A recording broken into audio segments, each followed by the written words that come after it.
باللہ من الشیطان الرجیم بسم اللہ الرحمن الرحیم الحمد للہ رب العالمین والصلاة والسلام علی سید الانبیاء والمرسلین وعلی آلہ الطیبین الطاہرین المعصومین۔ ناظرین کرام،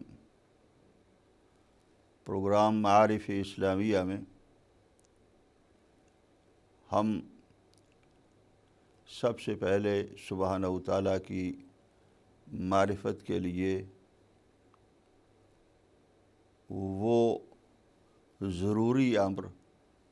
کہ جن کے ذریعے سے معرفت حاصل ہوتی ہے ان کو دیکھ رہے تھے، اور پھر اللہ سبحانہ و تعالیٰ نے جتنی ہمیں معرفت کرائی ہے وہ ہم نے دیکھا۔ یقیناً میرا مقصد وہ معارف نہیں ہے کہ جہاں تک ہماری پہنچ اور ہماری رسائی نہیں ہے۔ میں صرف ان معارف کے بارے میں عرض کرنا چاہتا ہوں کہ جو اللہ سبحانہ و تعالیٰ نے قرآن مجید کے ذریعے یا سید الرسل حضرت محمد مصطفیٰ صلی اللہ علیہ وآلہ وسلم کے ذریعے ہمیں کروائے۔ سب سے پہلے آپ کی خدمت میں عرض کیا تھا کہ اللہ سبحانہ و تعالیٰ نے روز الست سے ہی اپنی معرفت کرائی اور رب کی حیثیت سے کرائی کہ تمام بنی نوع انسان کو جو قیامت تک پیدا ہونے والے تھے، روز الست ان سے عہد لیا کہ کیا میں تمہارا رب نہیں ہوں، اور سب نے اقرار کیا اور شہادت اور گواہی بھی انہی سے لی کہ تم گواہ رہنا کہ آج تم اس بات کے اوپر اقرار کر رہے ہو اور عہد کر رہے ہو کہ میرے سوا تمہارا رب کوئی نہیں ہے۔ اگر ہم اسے تھوڑا سا اور بہتر طریقے سے سوچیں تو یقیناً ہمارے سامنے یہ بات آئے گی کہ خالق ہونا، رازق ہونا، معبود ہونا اور اس کے تمام جتنے بھی صفات ہیں ان صفات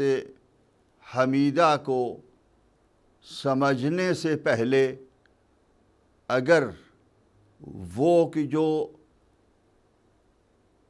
اللہ سبحانہ و تعالیٰ نے خود ہمیں جس نام کے ذریعے سے اپنی معرفت کرائی اس کو پہلے اگر سمجھ لیں تو یقیناً یہ دوسری چیزیں بھی، دوسرے اسماء بھی، اللہ سبحانہ و تعالیٰ کے صفات بھی ہماری سمجھ میں بہتر طریقے سے آ سکتے ہیں۔ بلکہ یہ کہوں گا کہ اللہ سبحانہ و تعالیٰ کی توحید کی معرفت، سبحانہ و تعالیٰ کے خالق ہونے کی معرفت، سبحانہ و تعالیٰ کے رازق ہونے اور معبود ہونے کی معرفت کا بنیادی نقطہ اس کا رب ہونا ہے۔ اور جب رب ہونا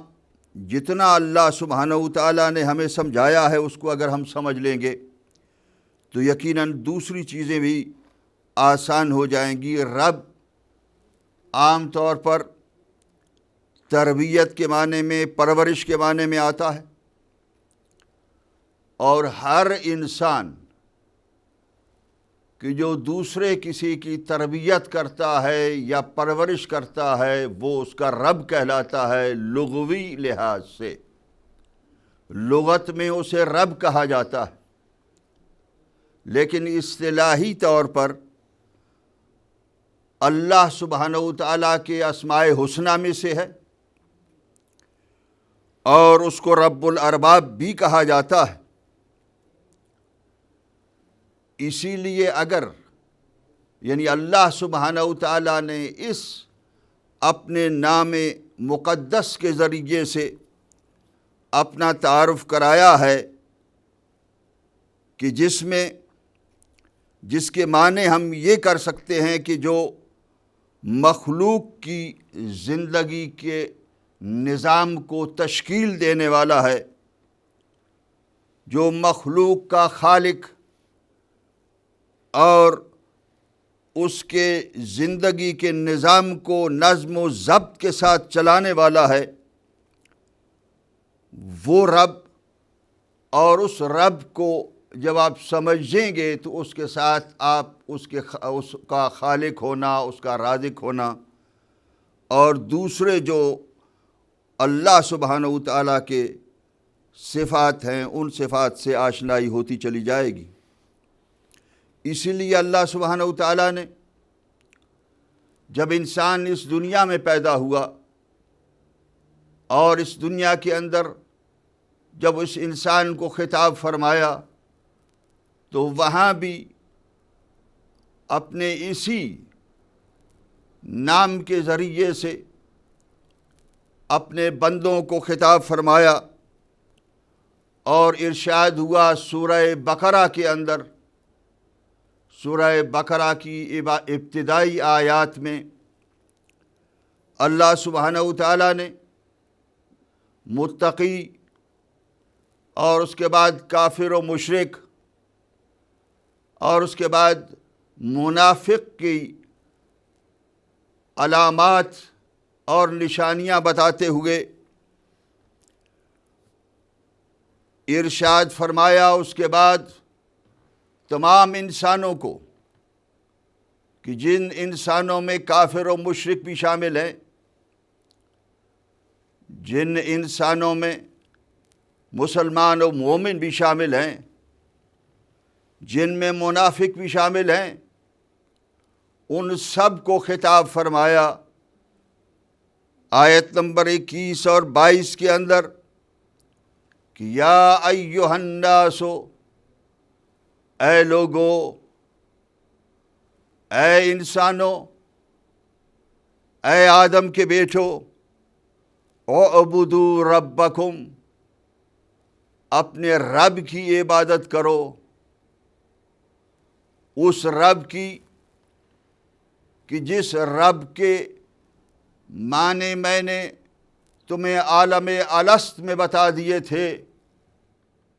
اور تم نے جس کو اقرار کیا تھا جس کا کہ ہمارا کوئی اور رب نہیں۔ اور یاد رکھیے اگر انسان کسی وقت بھٹکتا ہے تو اسی طریقے سے بھٹکتا ہے کہ جب اس کے علاوہ کسی اور کو رب ماننے لگ جاتا ہے۔ اس کے علاوہ کسی اور کو رب ماننے سے انسان کے اندر وہ جو اس کے نطفے کے اندر، اس کی فطرت کے اندر رب کو ثبت کیا گیا تھا وہ نکل جاتا ہے، اور وہ پھر رب کے علاوہ دوسرے ارباب کی طرف اپنی نظریں لگائے رکھتا ہے۔ کبھی دولت کو اپنا رب سمجھتا ہے، کبھی اپنے مالک کو اپنا رب سمجھتا ہے جو دنیا کے رزق اس کو دے رہا ہے، جس کے ذریعے سے اسے مل رہا ہے، کبھی کسی دوسری طاقت کو اپنا رب سمجھنے لگ جاتا ہے۔ تو اللہ سبحانہ و تعالیٰ نے منع فرمایا ہے کہ جب تک کہ تم اس ایک کو رب نہیں سمجھو گے، اس وقت تک تمہاری سمجھ میں اللہ سبحانہ و تعالیٰ کی معرفت نہیں آ سکتی۔ اور یہی معرفت وہ دینا چاہ رہے ہیں کہ یا ایھا الناس اعبدوا، اور اس معرفت کے ساتھ یعنی اس ربوبیت کے بعد جو منزل آتی ہے وہ عبادت کی منزل آتی ہے، وہ عمل کی منزل، وہ سمجھنے کی منزل جس سے انسان اب نکل چکا ہے، جو انسان اب پیدا ہو چکا ہے اس دنیا میں۔ اور اس آیت سے پہلے بھی یہی امر تھا، یہی حکم تھا کہ اے لوگو عبادت کرو اپنے رب کی، کہ جس رب نے الذی خلقکم، جو رب تمہارا خالق ہے، یعنی رب کے ذریعے سے خالق تک پہنچا رہا ہے معرفت کو انسان کی، کہ جس نے خلق کیا تمہیں، والذین من قبلکم لعلکم تتقون، اور ان لوگوں کو خلق کیا کہ جو تم سے پہلے تھے، آدم سے لے کر آج تک جن لوگوں کو خلق کیا اور تمہیں بھی خلق کیا، اس رب کی عبادت کرو۔ ربوبیت کے راستے سے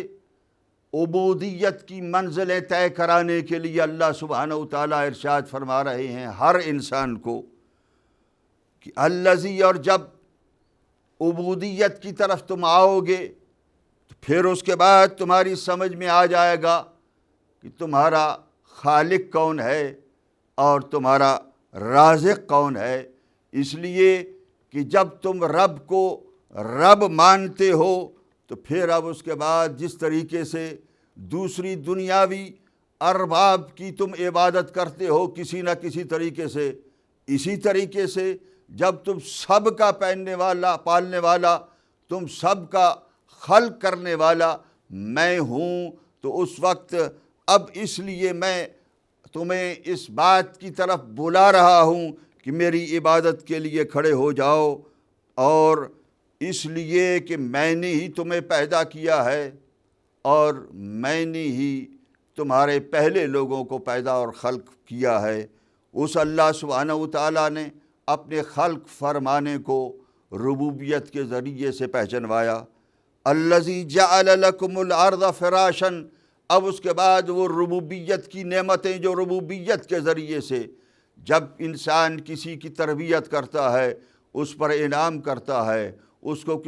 کوئی چیز عطا کرتا ہے، اس کو جب کوئی چیز کی ضرورت پڑتی ہے تو وہ ضرورت کے مطابق اس کو جب عطا کرتا ہے تو وہ اس کی نعمتیں کہلائی جاتی ہیں۔ اللہ سبحانہ وتعالیٰ اب اپنی نعمتوں کو گنوانے لگتے ہیں، اور نعمتوں کو گنواتے ہوئے ارشاد فرماتے ہیں سب سے بڑی اور سب سے عظیم نعمت یہ ہے کہ جعل لکم الارض فراشا، میں نے تم سب انسانوں کے لیے، میں نے اس میں کوئی تفریق نہیں رکھی، کوئی کافر ہے تو میری زمین میں رہے، کوئی مشرک ہے تو میری زمین میں رہے یا نہ رہے، اور جو مومن اور مسلمان ہے وہ میری زمین میں رہے۔ نہیں، میں نے اے انسانوں، اے لوگو، تم سب کے لیے زمین کو فرش بنایا، والسماء بناء، اور میں نے تم سب کے اوپر آسمان کو ایک چھت بنایا۔ اسی لیے امام زین العابدین علیہ السلام نے ارشاد فرمایا تھا، جب ایک شخص نے آ کر پوچھا تھا کہ کوئی چیز ہے کہ جس کے ذریعے سے میں اللہ کی عبادت کرنے سے بچ جاؤں، تو آپ نے ارشاد فرمایا تھا کہ ہاں، اللہ کی زمین پر رہنا چھوڑ دے، اللہ کے آسمان تلے چلنا چھوڑ دے، تو یقیناً تو اللہ کی عبادت سے بچ جائے گا۔ کہیں اور کسی دوسری جگہ چلا جا۔ اب اللہ سبحانہ وتعالیٰ اسی طریقے سے ارشاد فرما رہے ہیں، اے میری پیدا کی ہوئی زمین پر رہنے والے انسان، اے میرے بنائے ہوئے چھت کے نیچے زندگی کے سانس لینے والے انسان، میں تمہیں بلا رہا ہوں، میں تمہیں دعوت دے رہا ہوں کہ اپنے رب کی عبادت کرو، اور اس رب کی عبادت کرو کہ جس نے انزل من السماء ماء، جس نے آسمان سے تمہارے اوپر بارش نازل فرمائی، فاخرج به من الثمرات رزقا لکم، اور اس بارش کے ذریعے سے تمہارے لیے پھل اور میوے پیدا کیے۔ اب زمین کی برکتیں، آسمان کی برکتیں اپنی نعمت کے ساتھ ملا کر اور انعام کے ساتھ ملا کر اللہ سبحانہ وتعالیٰ ارشاد فرماتے ہیں کہ میں ہی ہوں جس نے تمہیں زمین کے اندر رہنے کے لیے اس طریقے سے بارش برسا کر تمہارے رزق کا سامان کیا۔ فلا تجعلوا للہ اندادا، اور یاد رکھو اللہ کا شریک کسی کو نہ بناؤ۔ وانتم تعلمون، تم جانتے ہو کہ اللہ کا کوئی شریک نہیں ہے اور اللہ کے علاوہ کوئی خلق کرنے والا نہیں ہے۔ تم جانتے ہو کہ اللہ کے علاوہ کوئی زمین کو خلق کرنے والا، آسمان کو پیدا کرنے والا نہیں ہے، اللہ کے علاوہ تمہیں رزق دینے والا کوئی نہیں ہے۔ اس طریقے سے اللہ سبحانہ وتعالی عبدیت کی طرف لے کر جا رہے ہیں، ربوبیت کے راستے سے، اپنے نعمتوں کا ذکر کر کے جو انسان پر عمومی طور پر کی ہیں، یعنی اللہ سبحانہ وتعالی نے اپنی خاص مخلوق اور عام مخلوق، اپنی ناخلف مخلوق، وہ مخلوق کی جو گناہ کرنے والی تھی، وہ مخلوق کی جو اس کو نہ ماننے والی ہو، وہ مخلوق کی جو اس کو مان کر سجدہ کرنے والی ہے، اس مخلوق کو نہیں کسی طریقے سے تمییز دی کہ جو مخلوق نہیں مانتی اس کو اپنی نعمتیں نہ عطا فرمائے، جو مانتی ہے اس کو نعمتیں عطا فرمائے، نہیں اس میں تفریق نہیں رکھی۔ اس لیے اللہ سبحانہ وتعالیٰ کہتے ہیں کہ جو مانتے ہیں وہ عبادت کے اندر اور آگے بڑھ جائیں، جو نہیں مانتے وہ آئیں اور ان کی طبیعتوں، ان کی فطرتوں کے اندر جو رب کی معنی رکھے گئے تھے، جو رب کی معرفت ثبت کی گئی تھی،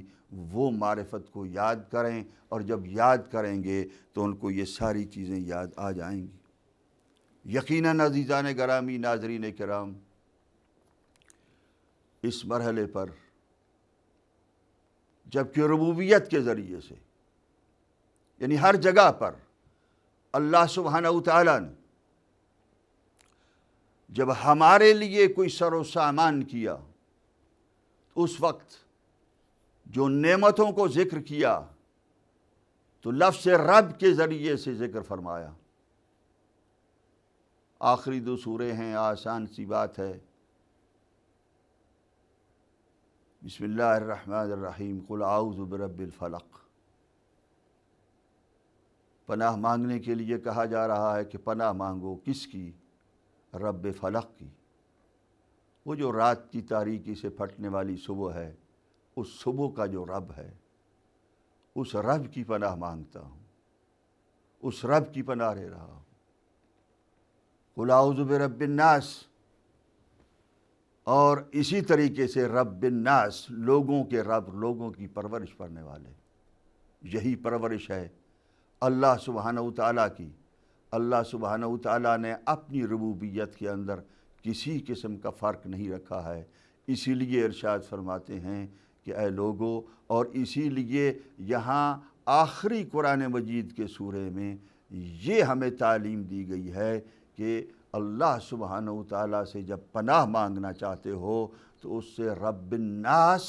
کیا خطاب دے کر، لوگوں کا، مومنوں کا نہیں، مسلمانوں کا نہیں، انبیاء، اولیاء، اوصیاء کا نہیں، بلکہ عام لوگوں کا رب،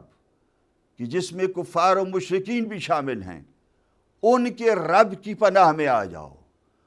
اب ان کے رب کے معنی کیا ہیں؟ اس لیے کہ وہ جب ان کی تربیت کرتا ہے، ان کی پرورش کرتا ہے، ان کے لیے زندگی کا نظام تشکیل دیتا ہے، تو اس وقت یہ فرق محسوس نہیں کرتا۔ تو اس وقت اگر ہم گناہ گار بھی ہیں تو ہمارے گناہوں کو نہیں دیکھے گا، بلکہ ہمیں اپنی پناہ میں لے لے گا۔ اس لیے اللہ سبحانہ وتعالیٰ نے اس ارشاد کے اندر بھی اپنے رب کے نام کے ساتھ بندے کو خطاب کیا اور بندے کو تعلیم دی رسول اکرم کے ذریعے سے، اور اس تعلیم کے اندر بھی یہی ارشاد فرمایا کہ اپنے رب کو پہچانو۔ اگر ربوبیت کے ذریعے سے پہچاننا ہو تو عزیزان گرامی، میرے اور آپ کے پاس آل محمد علیہ السلام کو وہ ذریعہ ہے کہ جس ذریعے سے بہتر ذریعہ کوئی نہیں ہے۔ اگر ہم اسی ربوبیت کے معنی کو، اللہ کے رب ہونے کے معنی کو، امام الموحدین اور رب کی ربوبیت میں غرق ہو کر اللہ سبحانہ وتعالیٰ کی عبادت کرنے والے مولا کائنات علی ابن ابی طالب سے پوچھیں تو وہ دعائے کمیل میں اپنے رب سے یوں عرض کرتے ہوئے نظر آتے ہیں، یا رب برحم، اے میرے رب رحم فرما ضعف بدنی، میرے کمزور بدن پر۔ یہ معصومین علیہم الصلاۃ والسلام کی دعائیں ہمارے لیے ہیں عزیزان گرامی، اور ہمیں یہ تعلیم دے رہے ہیں کہ اپنے کمزور بدن کو یاد رکھو، جتنی بھی طاقت آ جائے پھر بھی اس کے سامنے بہت کمزور ہے، اس کے عذاب کے سامنے بہت کمزور ہے۔ اسی لیے امیر المومنین دعائے کمیل کے اندر مجھے اور آپ کو یہ تعلیم دے رہے ہیں کہ اللہ، اے میرے رب، میرے کمزور بدن پر رحم فرما، ورقت جلدی ودقت عظمی، اور میرے کمزور ہڈیوں اور پتلی جلد پر رحم فرما۔ یا من بدأ خلقی و ذکری و تربیتی، اگین پھر وہی تربیت امیر المومنین یاد کر رہے ہیں کہ اے وہ کہ جس نے مجھے پیدا کیا شروع میں، اور میرا ذکر جس نے شروع کیا، میری تربیت جس نے شروع کی، و تغذیتی، اور مجھے غذا دینا شروع کی۔ مجھے کوئی تربیت دینے والا نہیں تھا جب اس نے تربیت کی، مجھے کسی نے خلق نہیں کیا، اسی نے خلق کیا، میرے ذکر کو کسی نے جاری نہیں کیا، اسی نے جاری کیا۔ یہ امیر المومنین اس بات کا اقرار کر رہے ہیں، اور اس کے بعد یہ عرض کرتے ہیں اپنی رب کی بارگاہ میں، یا الہی و سیدی و ربی اتراک معذبی بنارک بعد توحیدک۔ آپ کی توحید کا اقرار کرنے کے بعد کیا میں یہ دیکھوں، کیا میں سمجھ سکتا ہوں کہ تو مجھے جہنم کی آگ میں جلائے گا؟ بڑی عجیب سے جملے ہیں۔ دعائے کمیل کے اندر ہم پڑھتے ہیں دوستو، اگر ہم سوچیں تو ربوبیت کی معرفت، اللہ سبحانہ وتعالیٰ کے انعامات کی معرفت، جس طریقے سے مجھے اور آپ کو مولا کائنات نے دی ہے ویسی کسی نے نہیں عطا فرمائی ہے، اور یقیناً اس کی اولاد سے بڑھ کر ہمیں کوئی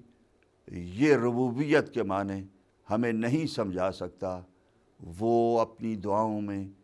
مجھے اور آپ کو ناظرین کرام سمجھا رہے ہیں۔ کاش کہ ہم ان دعاؤں کے معنی کو سمجھتے اور ربوبیت کے معنوں کو سمجھ کر عبودیت کی منزلوں کو طے کرتے۔ مجھے بریک کے لیے کہا جا رہا ہے، اس وقت بریک میں چلتے ہیں، اور پھر تھوڑی دیر کے بعد اسی سلسلے کو انشاءاللہ آگے چلائیں گے۔